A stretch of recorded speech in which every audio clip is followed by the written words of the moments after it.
it was after graduating from USF that my path kind of became more unexpected and has diverged. I did the thing that I felt like I was supposed to. I applied to doctoral programs. I surprised myself in like some of the successes behind those applications. Getting interviews at places that I never could have imagined like 3 years prior getting interviews at. I got accepted into some programs, but it wasn't enough for me to commit. And well, when I say it wasn't enough, like the financial aid wasn't enough for me to want to commit. And so I thought, well, I'll take a year off. I'll compose a bunch. I've been in school like my whole life. And then I'll apply again in the future. That 1 year has turned into 10 years.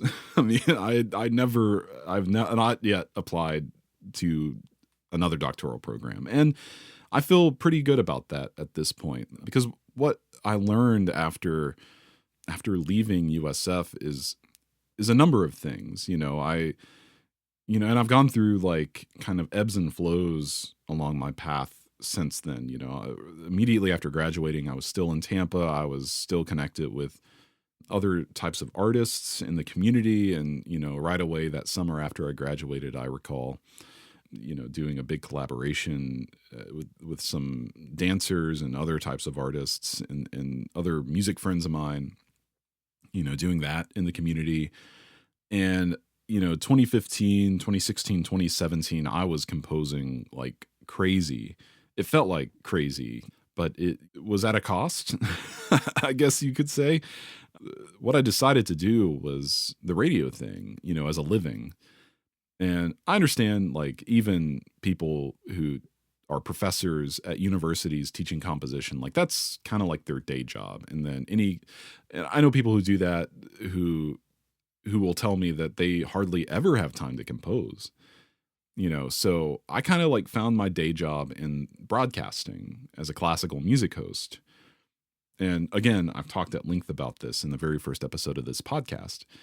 And so I was like working part-time for a while, and I was composing as much as I possibly could. I was taking on commissions. I was applying to like opportunities, calls for scores, stuff like that.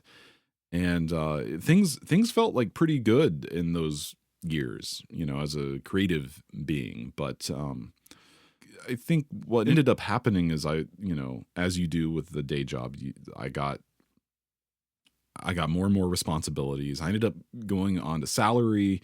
And, by the time late 2017, 2018 rolled around, I was kind of like killing myself. I was like, very figuratively. I was working full time. I was composing like a new piece every month or two. And around that time, my now wife, Susanna Hancock, and I had launched an event series in Tampa called Terroir New Music, which I won't get into much, but basically the premise was pairing living composers' music with local kind of culinary things like beers or meals, coursed out meals and stuff. It was a very rewarding experience, but in 2018, it was like a breaking point for me where I couldn't do it all. And so if you look at my list of compositions, you'll see like, all through grad school, 2013, 2014, up until like 2017, I'm like writing like a bunch of music every year, like 3 to 5 pieces. I think 1 year was even more. And then suddenly 2018 rolls around and it's like I wrote 1 or 2 pieces.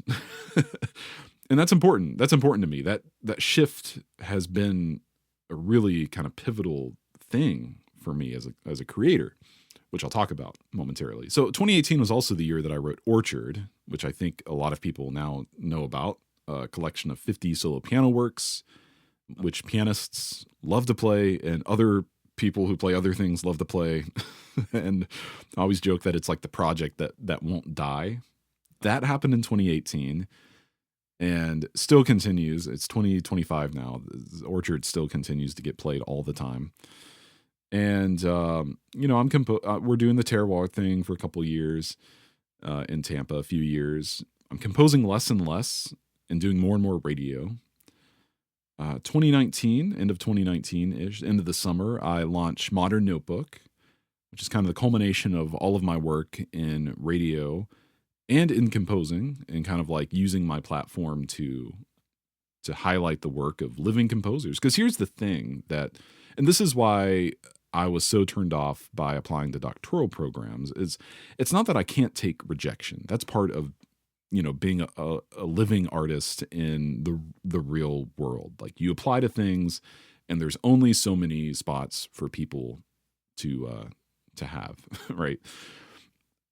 And through that whole process and the years afterwards, I was like, why am I competing with people I want to be friends with? I mean, or people I am friends with, like it doesn't feel good. And so Modern Notebook was kind of my answer to that. And this podcast is kind of my answer to that. It's like, what can I do as an artist to, do a little bit to lift up and help the people around me?